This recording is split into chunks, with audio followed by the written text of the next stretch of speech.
Bom, pessoal, vamos lá. É, Esse vídeo aqui é um testemunho, né? Vamos falar como tudo começou pra mim. Eu tenho certeza que cada um de vocês tem uma história pra contar sobre como é que foi o contato que vocês tiveram com Deus. Independentemente da religião, independentemente da forma, todos nós passamos por esse momento, né? E eu quero falar como aconteceu comigo. Bom, o primeiro contato que eu tive foi através de um livro. Eu não sabia nem ler. Meu pai é testemunha de Jeová até hoje. É, Eu já estudei com as testemunhas de Jeová.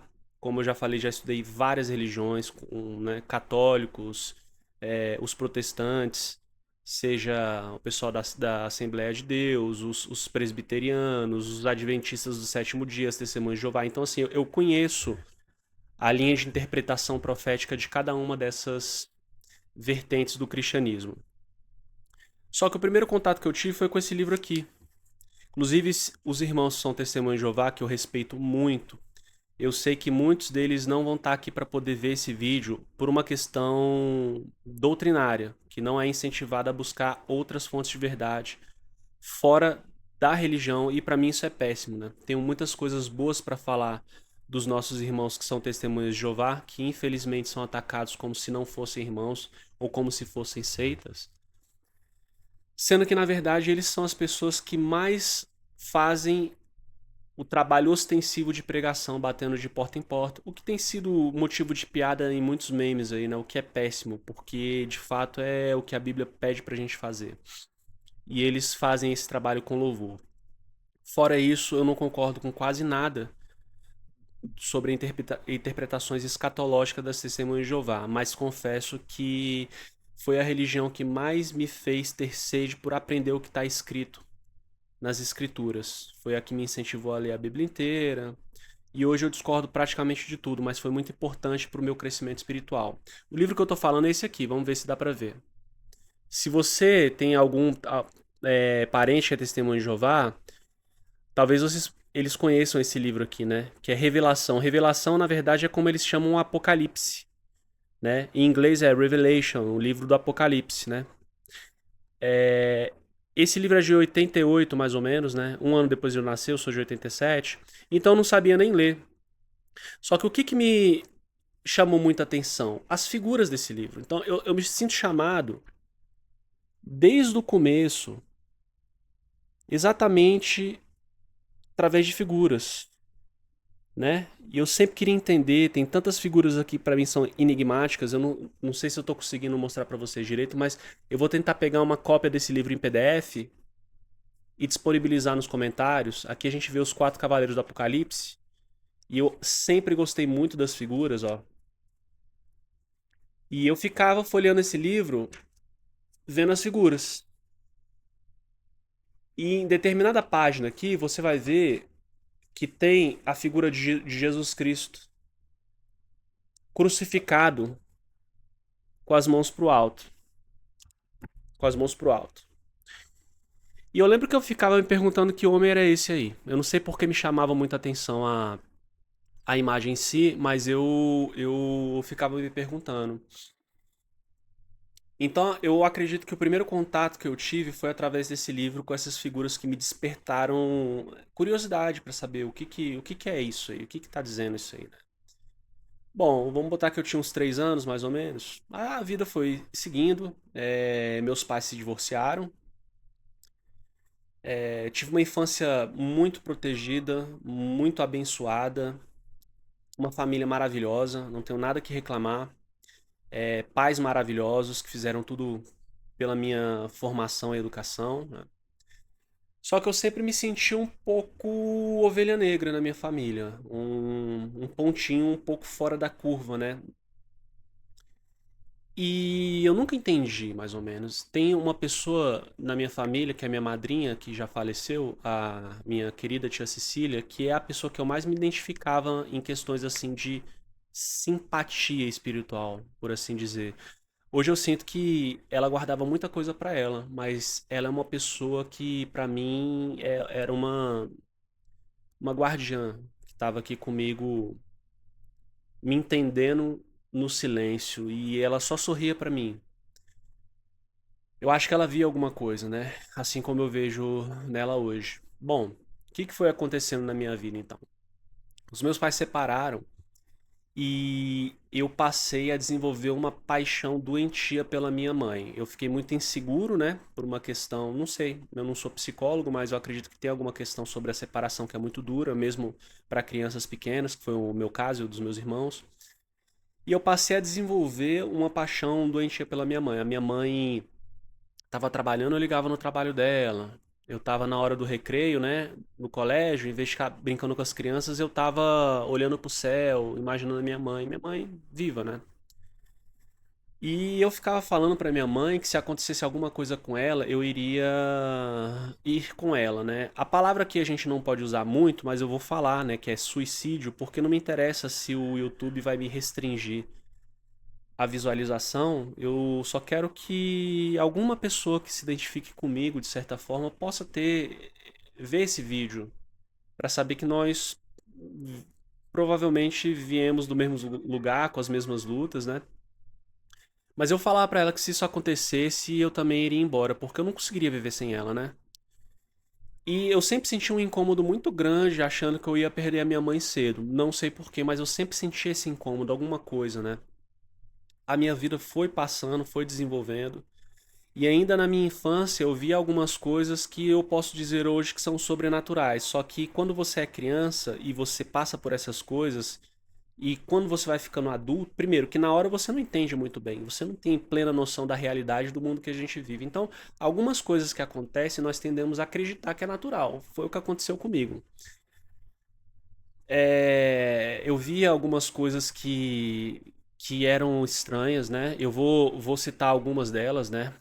Uma vez eu estava com meu pai e os meus irmãos e a minha mãe. Meus pais ainda ou estavam casados, ou estavam no processo de divórcio, mas nós fomos viajar para casa da minha tia, que é em Alexânia.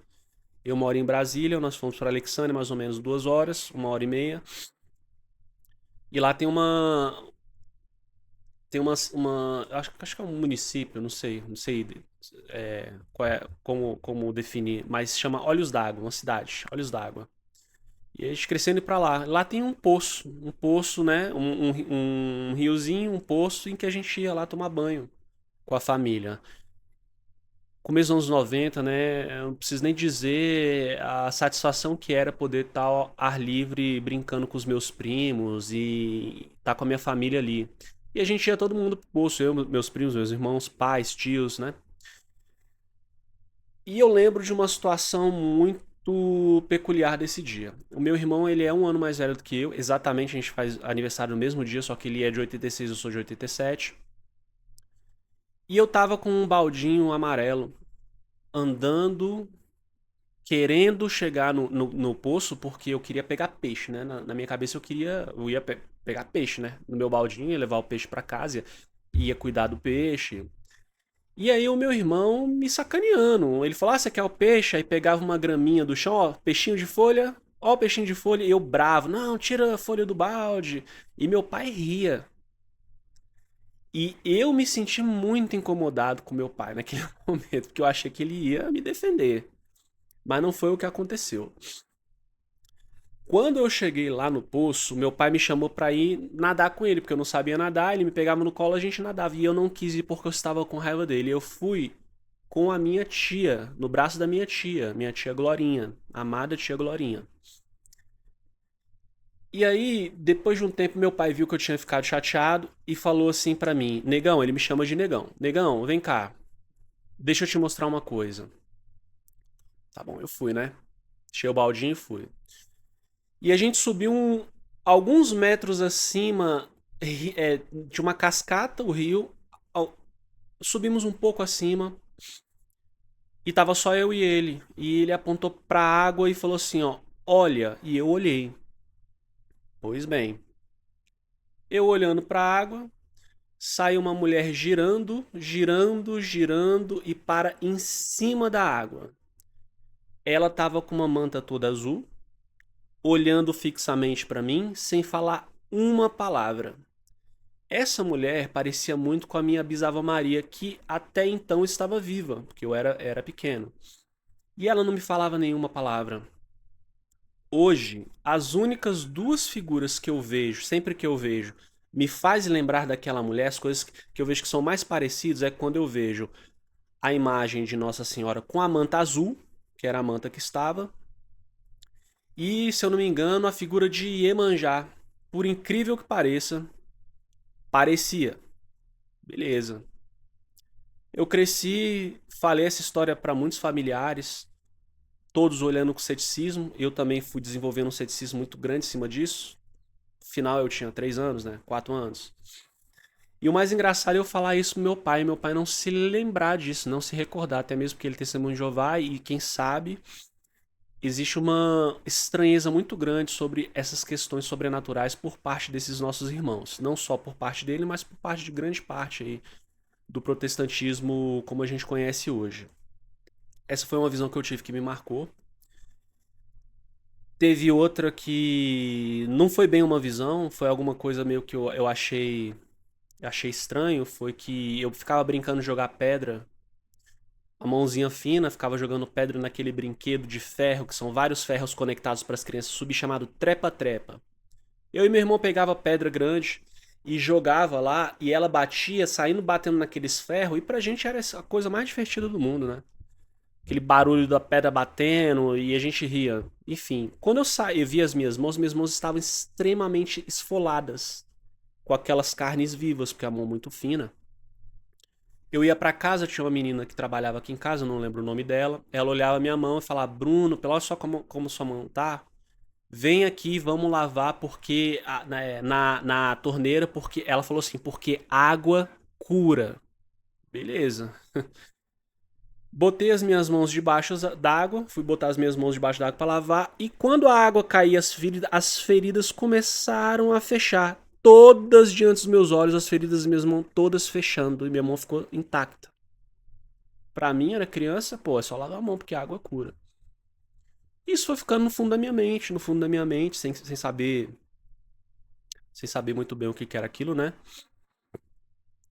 Tive outras questões também, mas uma que me marcou muito foi. Como eu moro aqui em Brasília, eu moro nas superquadras que a gente chama, né? São vários blocos de apartamentos e tem os elevadores. Os elevadores eram muito antigos, né? Porque eu moro numa quadra que é muito antiga. E eu lembro que eu ia pro prédio do lado, que é o da minha avó, e tenho uma prima, né? Tenho até hoje, chamada Carol. Ela é mais velha do que eu. Ela deve estar com uns 40 e poucos anos. E ela causava medo na gente, né? O que acontecia? Tinha um botão no elevador que você podia simplesmente parar o elevador enquanto ele estava em movimento. O pessoal de Brasília e das superquadras das antigas vai saber exatamente o que eu estou falando. O que acontecia é que quando você parava o elevador em movimento, ele estava entre um andar e outro andar. Então ele abria no meio e você só via uma parede e a sensação era de que você estava preso.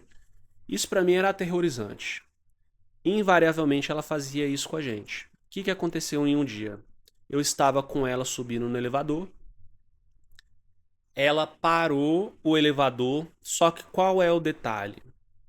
Quando a porta do elevador abriu, o que eu vi foi um buraco imenso como se fosse uma pedreira, em que várias pessoas estavam vestidas de cinza, roupão cinza, boné cinza, quebrando pedra, quebrando pedra. Era uma pedreira enorme, as pessoas pareciam que está sendo submetidas a trabalhos forçados. Eu desesperei. Eu dei um grito muito grande, a Carol não entendeu, provavelmente ela deve ter achado que eu fiquei com medo da parede, que eu não estava vendo a mesma coisa que ela. Ela ligou o elevador de novo, o elevador abriu, eu saí correndo para casa da minha avó com medo. Pois bem, isso foi ficando no fundo da minha mente por muito tempo. E quando você vai crescendo, você vai começando a duvidar das coisas que você viveu. Até que em 2017, aos 30 anos de idade, quando eu tinha 30 anos de idade, tive outra visão. E essa visão foi simplesmente ver um anjo voando no céu. Ah, mas eu não acredito. Cara, eu não tenho mais preocupação com esse tipo de coisa, porque essa que eu tive em 2017 basicamente confirmou as que eu tive antes. Era tudo que eu precisava. Era tudo que eu precisava. Então eu comecei a ter um entendimento diferente das coisas a partir do momento que eu tive essas visões. Porque assim, se eu tava doido, eu não sei. Mas que eu vi. E eu não posso negar essas experiências minhas, né? Ao mesmo passo que eu não posso negar a experiência de nenhum de vocês que venham aqui relatar alguma experiência espiritual. Porque negar de vocês seria negar as minhas experiências. Pois bem, voltando. Fui crescendo, crescendo, crescendo, com essa paixão e amor imenso que eu sentia pela minha mãe e esse sentimento de estranheza muito grande de que eu não iria tê-la por muito tempo. Pois bem, eu estava no Rio de Janeiro em viagem em 2000, no ano 2000. A gente foi passar um Réveillon lá na casa da minha tia, na região dos Lagos, no Rio de Janeiro. Minha mãe tava a família toda. Por incrível que pareça, foi um momento que tava a família toda. E minha mãe falou pra minha avó: Mãe, mamãe, tô sentindo uma pontada bem aqui. Aí minha avó falou assim: filho, deve ser gases. Só que aquilo me acendeu um alerta e um incômodo muito grande. Resumindo a história. Passou um tempo, minha mãe descobriu que estava com câncer. O câncer dela foi fulminante. Ela demorou basicamente 9 meses doente. Eu acompanhei todo o processo desde o começo até o término, né? A progressão da doença até o paciente ficar terminal. E minha mãe faleceu, foi embora. Então todo o medo que eu tive e todo o sentimento de estranheza que eu tive sobre o evento se concretizou. E como eu sempre falava isso pra ela, que se ela fosse eu iria também, é meio que eu senti uma preocupação, um cuidado especial comigo nesse momento. Que provavelmente ela deve ter falado, comentado com alguém pra ter cuidado, porque eu sempre fui muito assim. Só que nesse momento, a minha tia, essa minha tia Cecília, que me entendia, pegou os meus irmãos e eu e foi lá pra fora. Depois a gente recebeu a notícia e eu não sei o que aconteceu, mas ela me pediu pra ter coragem. Ela não falou meus pêsames, meus sentimentos. Não, coragem, coragem, coragem. E eu senti uma paz muito grande. E eu só pude entender essa paz como alguma coisa divina. Deus que estava me protegendo ali. E desde então eu comecei a perguntar o que havia além da vida? O que tinha para saber? Por quê? Por que tudo isso acontece? Por que eu vi o que eu vi? Por que o que eu temia aconteceu? E aí eu comecei a despertar uma paixão muito grande por buscar essas coisas. Muito graças ao meu pai, que despertou muito em mim a sede por estudar a Bíblia. Eu estudei a Bíblia, eu li a Bíblia toda de cabo a rabo, várias e várias vezes, e várias versões, e era original pra cá e pra lá, hebraico, grego, tudo, pra poder extrair o máximo que eu podia, porque eu estava em busca da verdade. Eu não preciso nem dizer a confusão que isso virou na minha mente, né? Quando eu via que acerca do mesmo livro, várias religiões que se diziam cristãs falavam coisas diferentes. Se o livro é o mesmo, por que as pessoas falam coisas diferentes?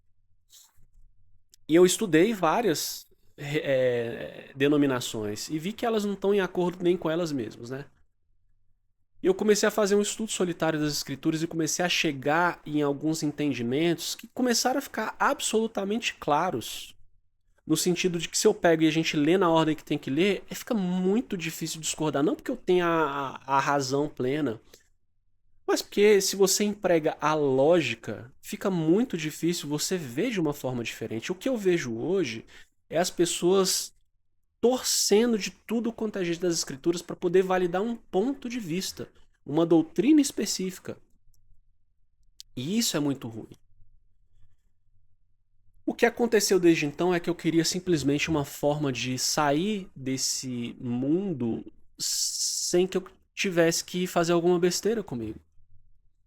Então, o meu refúgio foi tentar saber quando o mundo ia acabar. Saber quanto tempo eu tinha que esperar para poder chegar onde minha mãe tá. E nisso eu fui entrando em várias religiões depois, fui em vários lugares. Fui numa casa espírita de mesa branca, fui templo budista, né? Não para estudar, mas para ver, né, como é que era. Fui em várias religiões, estudei o neocatecumenato, que é uma vertente mais judaizante do catolicismo. que eu fui introduzido pela minha tia Cecília, que eu amava, foi o que fez eu despertar um amor muito grande pela Igreja Católica. E eu comecei a entender que cada um tava falando alguma partezinha de verdade. E ao mesmo tempo, todas se negavam mutuamente porque julgavam ter um monopólio da verdade. E isso eu tô falando dentro das denominações cristãs, mas depois eu comecei a ver e falei, não, peraí, tem alguma coisa errada.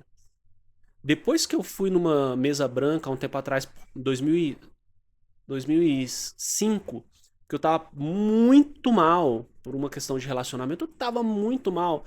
De repente, meu amigo falou: Bruno, você não tá legal, a gente vai ali com a minha mãe, num lugar lá, um cara sabe conversar com a gente. Fui lá, falei: vou lá, nem sabia o que era. Escuta essa. É lá em Lusiânia, no Novo Gama, perto daqui. Cheguei lá, eu estava absolutamente destruído e por causa de um relacionamento, né? E eu cheguei lá, aí era uma mesa grande. Você dava a volta na mesa pela esquerda, sentido horário, e você se sentava em um lugar que parecia um picadeirozinho, né? Onde a pessoa tava sentada, um homem de branco, sentado, cabelo grande. Lembra? Jesus, né? Não era Jesus, mas era. O estilo dele era como se fosse meio que Nazareno, cabelo cortado no meio, caindo até os ombros, uma manta branca. Ele usava aparelho na época. E lá tinha um homem chorando, que eu não sei porque eu senti que era alguma coisa referente a relacionamento também, talvez terminando o casamento. Tinha um velhinho cego, que eu me lembro muito bem. Tinha o meu amigo, o meu primo e o meu irmão, que foi todo mundo no bonde, né? A mãe desse meu amigo e uma amiga da mãe dele que só reclamava. A mulher só reclamava. Aí ele falou assim: senta em volta de mim, eu vou perguntando o nome de cada um de vocês, e vocês vão falando o nome de vocês, e quando vocês forem falando o nome de vocês, eu vou anotando para que eu possa chamar vocês em ordem de necessidade espiritual. Aí eu olhei pro cara chorando, olhei pro velhinho cego, eu falei: cara, eu só quero conversar com ele, mas eu vou ser o último a ser chamado. Ele foi perguntando o nome. Meu irmão tava à minha esquerda, ele foi perguntando. Ele perguntou no meu irmão, Tiago. Aí perguntou o meu, Bruno. Aí ele parou, olhou pra mim e falou assim: ó, Bruno, você vai ser o primeiro, porque as coisas não estão nada bem pra você. Bom, se eu já tinha. Se eu era maior de idade, né? Tava entrando na maioridade. Então, uma coisa que eu me lembro bem: meu irmão tava, meu primo tava, tinha muita gente testemunhando aquilo ali. Beleza. Ele me chamou, eu fui sentar até. Ele falou: você pode vir com alguém. Eu chamei meu irmão. Aí pronto. O cara começou a falar a minha vida toda. Não, mas eu sim, vocês moram na Asa Norte, não é? Começou a falar tudo da minha vida. Falou que as coisas não estavam bem pra mim, que meu relacionamento estava fazendo muito mal, que sentia cheiro de droga em volta de mim, mas que não era eu que estava usando, e era ela que estava usando. Eu, ela morava em Unai e eu morava aqui, então eu matava a aula pra pegar um ônibus, o Itapemirim aqui, ia lá pra Unai cheio de faca querendo matar gente lá porque era traficante que tava fazendo mal pra ela. Então tava. Aí ele me falou basicamente assim: ó, eu vejo você na cadeia. Cadeia? E falou, me deu uma orientação para que eu. Não falou pra eu deixar, mas me deu uma orientação pra eu repensar. Resultado, falou um monte de outras coisas, aconteceram um monte de outras coisas lá que eu não vou entrar para não me delongar muito. Mas acabei saindo de lá meio que em choque. Saí de lá, cheguei aqui na minha quadra e fui na casa de uma amiga minha que é muito querida, que é evangélica. E ela tinha célula na casa dela, né? E o pastor dela tava lá. Eu liguei e falei: Manu, desce, pelo amor de Deus, eu fui num lugar muito pesado. E o cara falou isso, falou que me viu preso, falou um monte de coisa, sei lá o que, sei lá o que. Beleza, ele falou: não, Bruno, esse lugar não pode, isso é coisa do mal. Vamos lá em casa que o meu pastor tá lá e vai orar por você. Subi lá, o pastor tava lá. O pastor botava a mão na minha cabeça. Bruno, vejo na sua vida que tem coisa de droga, que eu vejo você preso. Falo a mesma coisa que o cara tinha falado uma hora antes. E eu pensei, tem alguma coisa aí. Porque se um é bom e outro é ruim e eles falaram a mesma coisa, como é que fica a minha situação? E aí eu comecei a mergulhar mesmo e vi que não é só uma religião que te traz a fonte da verdade. Eu sei qual é o entendimento da maioria dos irmãos evangélicos, vão falar que isso é coisa do diabo, que você tá. Só que não consegue explicar o pastor ter falado a mesma coisa, né? Então, assim, eu tive experiências na minha vida espirituais que foram reforçadas pelas coisas que eu entendo hoje das escrituras e dessas outras religiões que eu vi, o que faz com que eu tenha a necessidade de trazer essas coisas para vocês. Eu não sei quantas pessoas vão se identificar comigo e quantas vão querer seguir com esse estudo, mas eu senti a necessidade de falar isso para vocês, né? O porquê esse vídeo é o porquê desse estudo, o porquê que eu tô aqui, da onde eu vim. O próximo estudo, para a gente não se delongar, vai ser o que a gente vai estudar. Esse vídeo foi o porquê. O outro vídeo, o próximo vídeo vai ser o que nós vamos estudar. E o vídeo seguinte vai ser como nós vamos estudar. Então, o porquê, o que e o como.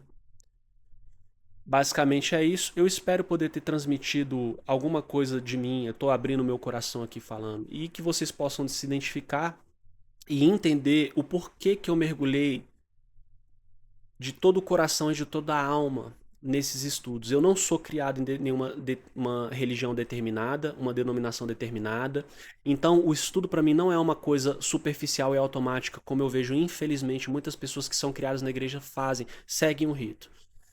Para mim era questão de vida ou morte e graças a Deus eu fui conduzido por um entendimento que hoje faz com que eu seja uma pessoa inabalável. Inabalável. Eu não acho que tenha nada nesse mundo que pode acontecer que vai fazer eu perder a fé em Deus. Eu posso sofrer muito, eu posso perder os meus sentidos, eu posso ficar doente.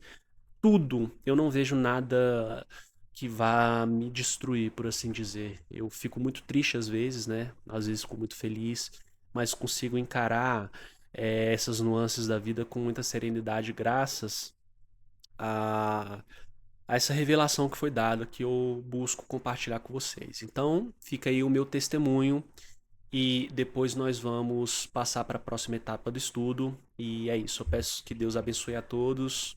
Vocês tenham um bom dia e até mais.